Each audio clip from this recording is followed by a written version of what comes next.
जाते हैं।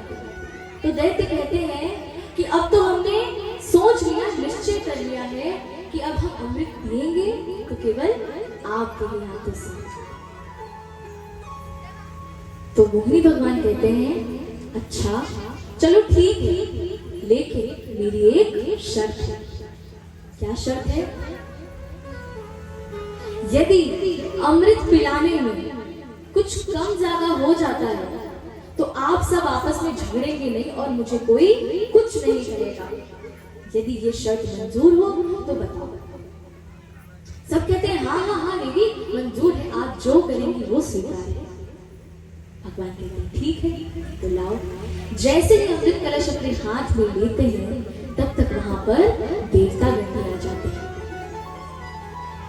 तो भगवान क्या कहते हैं कि सुनो, इस कलश में मैं देख रही हूं कि जो अमृत है गाढ़ा गाढ़ा वो नीचे गिरा हुआ है और ऊपर पानी पानी है।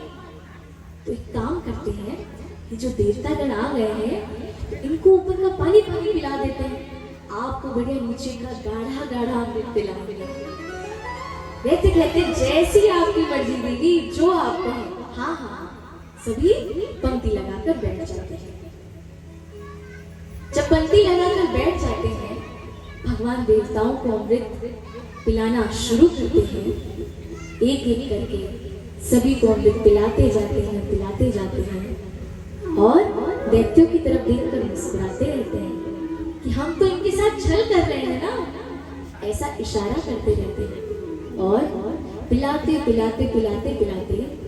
उन दैत्यों में एक बहुत ही चतुर और समझदार दैत्य होता है, उसका नाम होता है स्वरभानु। उसको शंका हो जाती है कि हमारे साथ छल कर रहे हैं, और वो क्या करता है कि वो जल्दी से भेष बदलकर जैसे ही देवताओं की पंक्ति खत्म होने वाली होती है, अंत में दो लोग सूर्यदेव और चंद्रदेव बचते हैं।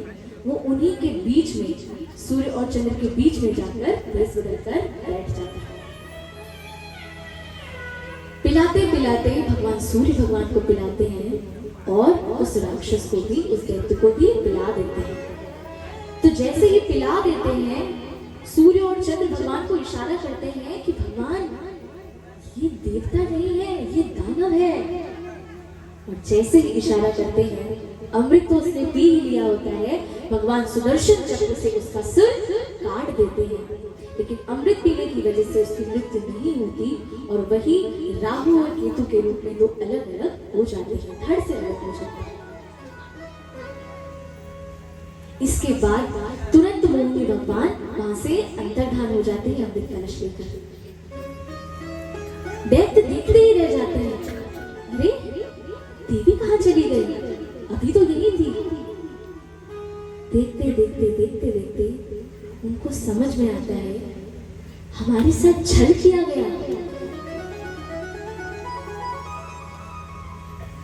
तो उसमें से दूसरा दैत्य कहता है कि मुझे लगता है कि वो कोई देवी थी नहीं, था।